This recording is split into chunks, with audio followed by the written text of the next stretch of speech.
दयालु पिता की कहानी। एक दिन यीशु बहुत से चुंगी लेने वालों और पापियों को सिखा रहा था, जो उसे सुनने के लिए वहां इकट्ठा हुए थे। वहां बहुत से धार्मिक अगुवे भी बैठे थे। यीशु इन पापियों के साथ अपने दोस्तों के समान ही व्यवहार करता था और वे एक दूसरे के साथ मिलकर उसकी आलोचना करने लगे। फिर यीशु ने उन्हें ये कहानी सुनाई। किसी व्यक्ति के 2 पुत्र थे। उनमें से छोटे पुत्र ने पिता से कहा, हे पिता, संपत्ति में से जो भाग मेरा है वह मुझे दे दीजिए। तो पिता ने अपने दोनों बेटों में अपनी संपत्ति बांट दी। बहुत दिन न बीते थे कि छोटा पुत्र सब कुछ इकट्ठा करके दूर देश को चला गया और वहां पापमय जीवन में अपनी संपत्ति उड़ा दी। जब वह वहां था तो उस देश में बड़ा अकाल पड़ा और वह कंगाल हो गया और भोजन के लिए भी उसके पास धन नहीं था। उसे वहां सिर्फ सुअरों को चराने का काम ही मिल सका। वह बहुत दुखी और भूखा था और वह चाहता था कि उन फलियों से जिन्हें सुअर खाते थे अपना पेट भरे। अंत में छोटे बेटे ने खुद से कहा, मैं क्या कर रहा हूँ?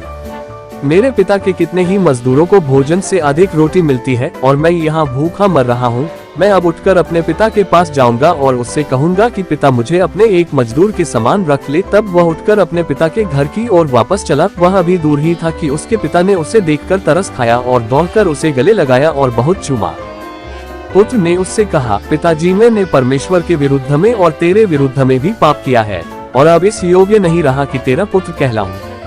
परंतु पिता ने अपने दासों से कहा, झट अच्छे से अच्छा वस्त्र निकालकर उसे पहनाओ और उसकी उंगली में अंगूठी और पांवों में जूतियां पहनाओ और पला हुआ बछड़ा लाकर मारो ताकि हम खाएं और आनंद मनाएं। क्योंकि मेरा ये पुत्र मर गया था परंतु अब फिर जी गया है, खो गया था अब मिल गया है। और वह आनंद करने लगे। परंतु उसका जेठा पुत्र खेत में था। जब वह आते हुए घर के निकट पहुंचा तो उसने गाने बजाने और नाचने का शब्द सुना तो उसे आश्चर्य हुआ। बड़े बेटे को पता चला कि उसका भाई आया है, क्योंकि वे जश्न मना रहे थे। वह बहुत गुस्से में था और घर के अंदर नहीं गया। परंतु उसका पिता बाहर आया और उसे सबके साथ जश्न मनाने के लिए उससे विनती करने लगा, परंतु उसने मना कर दिया। उसने पिता को उत्तर दिया कि देख, मैं इतने वर्ष आपके लिए ईमानदारी से काम रहा हूँ और कभी भी तेरी आज्ञा नहीं टाली, तो भी तूने मुझे कभी एक बकरी का बच्चा भी न दिया कि मैं अपने मित्रों के साथ आनंद करता। परंतु तेरा ये पुत्र जिसने तेरी सारी संपत्ति पापमय जीवन में उड़ा दी है आया, तो उसके लिए तूने पला हुआ बछड़ा कटवाया।